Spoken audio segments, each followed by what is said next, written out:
बिस्मिल्लाहिर्रहमानिर्रहीम। अस्सलाम वालेकुम बच्चों, हम चैप्टर 16 की एक्सरसाइज कर रहे हैं और शॉर्ट क्वेश्चन सबसे पहले अटैम्प्ट करेंगे। और इसमें देखें, स्मार्ट सिलेबस में जो शॉर्ट क्वेश्चन इंक्लूड हैं आपके, वो फर्स्ट 6 क्वेश्चन हैं 16.1, 16.2, 16.3, 16.4 और 16.5 और 16.6। तो ये 6 क्वेश्चन हैं, 6 क्वेश्चन हैं एक्सरसाइज के, शॉर्ट क्वेश्चन हैं, बिल्कुल सीक्वेंस के साथ हैं। तो हम इनको सॉल्व करेंगे, फिर उसके बाद इंशाल्लाह न्यूमेरिकल देखेंगे। जो कुछ आर्टिकल मैंने अभी जो स्किप किए हैं चैप्टर 16 में, तो ये 1-2 आर्टिकल है वो भी शॉर्ट के अंदर ही थे, इसलिए मैंने उनको थोड़ा सा डिले कर लिया है। जो इंपॉर्टेंट चीज़ है उसको हम पहले अटेम्प्ट कर लेते हैं। तो 16.1 देखें, आपको नज़र आ रहा है स्टेटमेंट इसकी स्क्रीन के ऊपर कि a sinusoidal current has RMS value of 10 ampere, what is the maximum or peak value. तो एक छोटा सा शॉर्ट क्वेश्चन है जिसमें हमें RMS वैल्यू जो है उसकी गिवन है और हमें पीक वैल्यू जो है वो पूछी गई है। तो देखें, इसको सॉल्व करते हैं। सॉल्यूशन, तो बेटा देखिए, गिवन में हमें RMS 10 एम्पेयर है और फाइंड बोला है कि पीक वैल्यू को हम I0 से लिखते हैं। तो हमें फार्मूला पता है, RMS वैल्यू जो थी वो हम पीछे पढ़ के आए हैं, उसका फार्मूला हमने देखा था कि I0/√2 के बराबर होता है। तो यहाँ से हम I0 की वैल्यू निकालना चाहते हैं, तो इसलिए ये बराबर आ जाएगी IRMS into √2 is equal to I0। RMS की वैल्यू 10 है, वो वैल्यू लगा दें। √2 की वैल्यू 1.4 होती है, वो वैल्यू लगा दें। तो हमारे पास 1.4 इंटू 10 14 एम्पेयर पीक वैल्यू आ जाएगी करंट की। करंट का जो पीक वैल्यू है वो 14 एम्पेयर के बराबर है। जस्ट यही आंसर है इसका, और इतना ही आपने इसको अटेम्प्ट करना है। हम नेक्स्ट क्वेश्चन देखते हैं 16.2। जी बेटे, तो नेक्स्ट क्वेश्चन है 16.2, आपको स्क्रीन पे नज़र आ रहा है, देखिए ज़रा इसको। कहता है जी, name the device that will permit of direct current but oppose the flow of the alternating current. Part A में उसने ये पूछा है, पार्ट बी में कह रहा है कि permit flow of alternating current but not the direct current.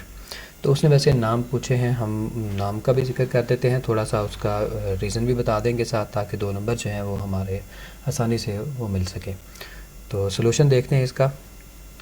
तो बेटे, आंसर में मैंने क्वेश्चन की स्टेटमेंट ही सारी लिखी है कि the device which permits flow of direct current but opposes the flow of alternating current is inductor. Answer असल में सिर्फ इतना ही है, इसमें बाकी आपको क्वेश्चन की स्टेटमेंट को ऐसा रिवाइज़ कर देना है।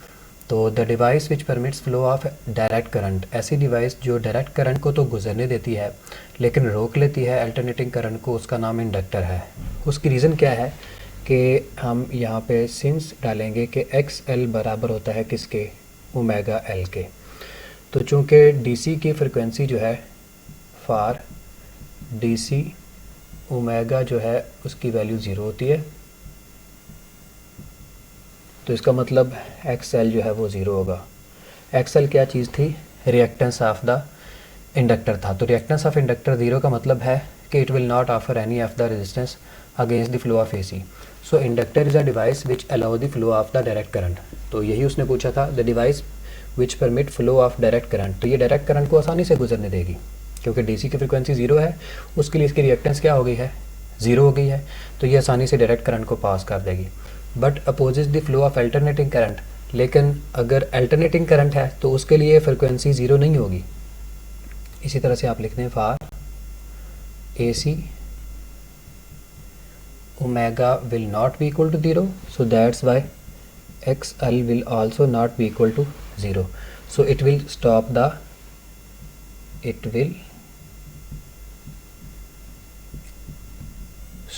AC। यहाँ पे लिख दें कि सो इट विल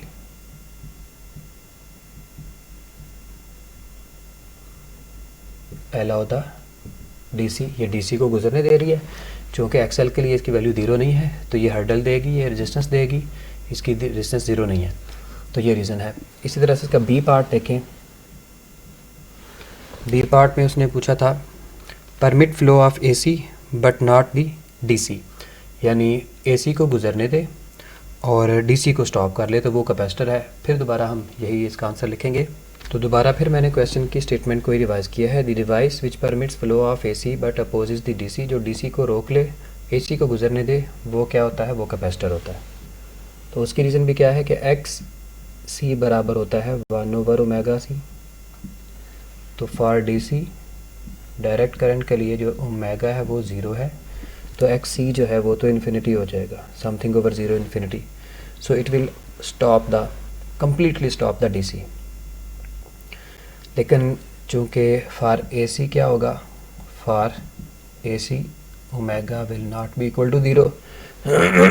तो एक्स सी विल अप्रॉक्सीमेटली, अब जितनी फ्रिक्वेंसी हाई होती जाएगी तो एक्स सी विल डिक्रीज। मतलब इसकी एक मिनिमम वैल्यू आएगी, थोड़ी सी स्मॉल सी वैल्यू आएगी। सो ये रीज़न थी इसकी कि इसने डीसी के लिए ओमेगा ज़ीरो है, तो इसलिए इसकी रिएक्टेंस इन्फिनिटी हो जाएगी, तो ये डीसी को स्टॉप कर देगा, ब्लॉक कर देगा मुकम्मल। जब एसी की फ्रिक्वेंसी ज़ीरो नहीं होगी तो something over large number will be equal to a small number. तो आप विल डिक्रीज़ कह रहे हैं या is equal to a small number, small value लिख देते हैं इसकी जगह पे, is equal to a small value. मतलब क्या कि इसकी रिएक्टेंस की वैल्यू, रेजिस्टेंस की वैल्यू बड़ी स्मॉल सी होगी, तो it will easily allow the AC. तो ये चूँकि बहुत ज़्यादा हम 2 नंबर का ही था, तो इसलिए मैंने इसको मुख्तसर तौर पे ब्रीफ करके लिखा है ताकि लेंथी ना हो जाए। ठीक है जी, नेक्स्ट देखते हैं 16.3। हाँ जी बेटे, तो नेक्स्ट क्वेश्चन 16.3 की स्टेटमेंट देखें। कह रहा जी, how many times per second will an incandescent lamp reach maximum brilliance when connected to a 50 hertz source. जब आप 50 हर्ट्ज सोर्स के साथ एक लैम्प को, इनकैंडिसेंट लैम्प को जोड़ेंगे तो वो कितनी दफ़ा अपनी मैक्सिमम ब्रिलियंस को ग्लो करेगा, मैक्सिमम ब्राइटनेस के साथ ग्लो करेगा। इनकैंडिसेंट लैम्प से मुराद जो आम तौर पे फिलामेंट बल्ब होता है उसी को बोला जाता है, जो येलो कलर की लाइट एमिट करते हैं। उसके अंदर एक वायर होती है, वो बर्न आउट होती है हीट की वजह से, तो वो ग्लो करती है, उसको इनकैंडिसेंट लैम्प कह रहे हैं। तो कह रहा है वो कितनी बार ग्लो करेगा। देखिए मैं पहले इसको एक्सप्लेन कर देता हूँ कि एसी का एक साइकिल जो होता है ना, उसमें 2 दफ़ा पीक वैल्यू आती है। ये एक सिंगल साइकिल है, तो एक peak value positive peak value आती है, एक नेगेटिव पीक वैल्यू। ये एक 1 साइकिल है इसका, ये क्या है, 1 साइकिल। तो इसका मतलब एक साइकिल में कितनी दफ़ा 2 वैल्यूज़ आ रही है, पीक वैल्यू कितनी आ रही है, 2 दफ़ा पीक वैल्यू आ रही है एक साइकिल में। तो अगर 50 साइकिल होंगे तो जितने साइकिल हों उससे डबल पीक वैल्यू होती है। तो इसका मतलब 2 के साथ मल्टीप्लाई करते हैं तो 2 इंटू 50 मतलब 100 पीक वैल्यूज़ आएंगी। ठीक है ना जी, 100 पीक वैल्यूज़ का मतलब है कि 100 टाइम्स करंट जो है वो अपनी मैक्सिमम वैल्यू को पहुंचेगा। तो अगर करंट अपनी मैक्सिमम वैल्यू को पहुंचेगा 100 टाइम, तो ब्राइटनेस भी 100 टाइम ही अपनी मैक्सिमम ब्राइटनेस के साथ ग्लो करेगी।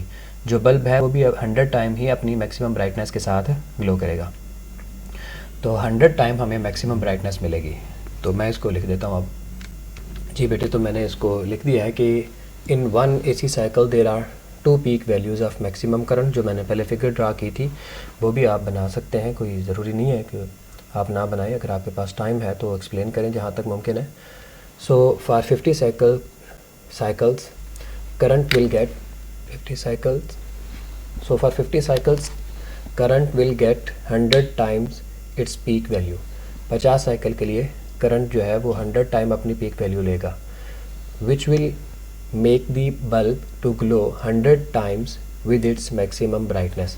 जिसकी वजह से, क्योंकि 100 टाइम जो है वो करंट अपनी मैक्सिमम वैल्यू पे जा रहा है, तो जो ब्राइटनेस है वो भी 100 टाइम ही अपनी मैक्सिमम हो जाएगी। ठीक है, अपनी मैक्सिमम वैल्यू को पहुंच जाएगी। ये 16.3 था। अभी हम 16.4 की तरफ बढ़ रहे हैं। जी बेटे, तो नेक्स्ट क्वेश्चन 16.4 की स्टेटमेंट आपके सामने नज़र आ रही है कि circuit contains an iron core inductor, a switch and a DC source arranged in series. The switch is closed and after an interval reopened. Explain why a spark jumps across the switch contacts. तो मैं इसको explain कर देता हूँ। पहले ये question है क्या, फिर उसके बाद इसका आंसर छोटा सा लिख देते हैं। देखें ज़रा, ये हमारे पास एक AC सोर्स है, ये देखें, ये आ गया एक AC सोर्स और ये एक आ गया इंडक्टर और यहाँ पे हमने लगा दिया एक स्विच, और ये देखें ये इस तरह से है, ये इंडक्टर है, ये एसी सोर्स है और ये स्विच है। क्वेश्चन ये है कि आपने स्विच को क्लोज़ कर दिया है और जब ओपन करेंगे तो उस वक्त, यानी पहले स्विच जो है, लेट्स से कि जो फर्स्ट स्टेट है स्विच की वो ये है, क्लोज्ड है। आम तौर पे जब आप स्विच ऑन करते हैं ना उस वक्त स्पार्क आता है, क्योंकि करंट मैक्सिमम होता है एक दफ़ा 0 से मैक्सिमम वैल्यू पे। लेकिन यहाँ पे क्वेश्चन थोड़ा उलट है कि आप जब ओपन करते हैं स्विच को, जब ऑफ़ करते हैं तो उस वक्त स्पार्क आता है स्विच पे। तो वो क्यों आता है देखें, जब आपने इसको ऑफ़ किया, लेट्स से कि इसकी जो ये स्टेट थी, ये वाली स्टेट थी, ये ऑन थी, आपने इसको ऑफ़ कर दिया, ठीक है। पहले ये स्टेट थी, ये ऑन था, आप इसको यहाँ से हटा के इस स्विच को यहाँ पे ले आए, ये ऑफ़ हो गया, ये ऑफ स्टेट में चला गया। तो अब क्यों आया है स्पार्क, तो हमें पता है कि हम सेल्फ इंडक्टेंस वाले आर्टिकल में ये पढ़ के आए हैं, E = -L डेल्टा I/डेल्टा T, कि जब भी किसी कॉइल में करंट में बदलाव आना है, बेशक वो मैक्सिमम से 0 हो या 0 से मैक्सिमम, तो उसमें इंड्यूस ईएमएफ पैदा होनी है।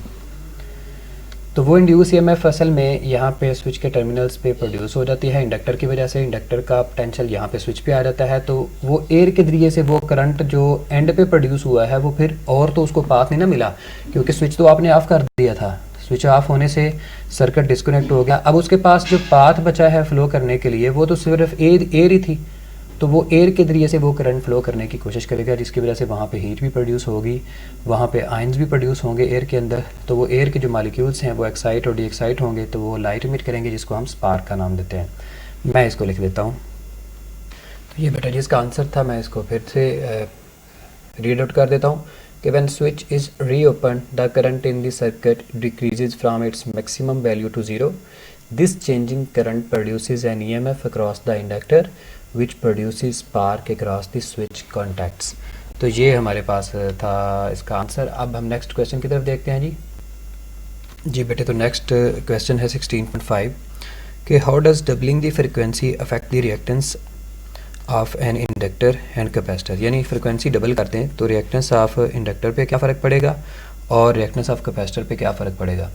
बड़ा आसान क्वेश्चन है, देखें इसका फार्मूला लिखे फ़ौरन समझ आ जाती है कि जो XL है सॉरी XL बराबर होता है ओमेगा L के और XC बराबर होता है 1/ओमेगा C के। अगर आप फ्रिक्वेंसी डबल करते हैं तो ये देखें डबल हो गई क्या रिएक्टेंस ऑफ द इंडक्टर, और इसमें अगर फ्रिक्वेंसी डबल करते हैं तो देखें हाफ हो गई क्या रिएक्टेंस ऑफ द कैपेसिटर। तो बस आप लिख दें इसको, reactance of the inductor will become double by doubling the frequency, but reactance of the capacitor will become half by doubling the frequency. हाँ जी, तो मैंने इसको लिख दिया बेटे, reactance of inductor becomes double by doubling the frequency. देखें XL1 किसके बराबर है, फ़र्ज़ किया ओमेगा L के बराबर है, फ्रिक्वेंसी डबल कर दी तो ये नई इंडक्टेंस आ गई, नई रिएक्टेंस आ गई। तो XL2 बराबर आ गया 2 ओमेगा L के। अब ओमेगा L जो था वो किसके बराबर था XL1 के, तो उसकी जगह पे XL1 लिख दें, तो इसका मतलब XL2 जो है वो 2 टाइम है XL1 के। यानी जो नई डबल करने से जो आई है रिएक्टेंस ऑफ द इंडक्टर वो 2 टाइम ज़्यादा है किसके मुकाबले में, पुरानी रिएक्टेंस से जो पहले वाली लिखी थी XL1 से। इसी तरह से reactance of capacitor become half, वो कैसे, XC1 बराबर है सो देखें XC1 जो है वो 1/ओमेगा C के बराबर था। आप जब फ्रिक्वेंसी डबल करी तो ओमेगा के साथ 2 लिख दिया, तो ये नई हमारे पास रिएक्टेंस आ गई। 1/2 सेपरेट कर दें तो 1/ओमेगा C किसके बराबर था XC1 के, तो 1/ओमेगा C की जगह पे XC1 लिख दिया, तो XC2 जो है वो हमारे पास बराबर आ गया 1/2 XC1। यानी पिछली जो रिएक्टेंस थी उसके मुकाबले में ये रिएक्टेंस जो है वो आधी है, हाफ है जी बेटे। तो देखें लास्ट क्वेश्चन है इस एक्सरसाइज का स्मार्ट सिलेबस का 16.6 है, in a RL circuit will the current lag और lead the voltage. Illustrate your answer by vector diagram. कि RL सर्किट के अंदर करंट लैग कर रहा था या फिर लीड कर रहा था। अगर आपको याद हो कि रेजिस्टर और इंडक्टर वाला सर्किट जब हमने पढ़ा था, मतलब ये AC सोर्स को हमने रेजिस्टर के साथ और इंडक्टर के साथ जब लगाया था तो ये R आ गया था और ये L आ गया था। तो मैंने तब आपको वेक्टर डायग्राम प्लॉट करके के दरमियान में फेज डिफरेंस निकाल के दिया था theta is equal to tan inverse of, वो बराबर था जी XL/XR के। तो ये उसकी वेक्टर डायग्राम थी। ये इस तरह से हमारे पास वैल्यू थी R की, XR की, चले XR लिख देते हैं, सॉरी खाली R लिखेंगे, ऐसे ही R था और ये XL था और ये इन दोनों के दरमियान में ये इम्पीडेंस थी और ये एंगल था थीटा। तो R के पैरेलल चूँकि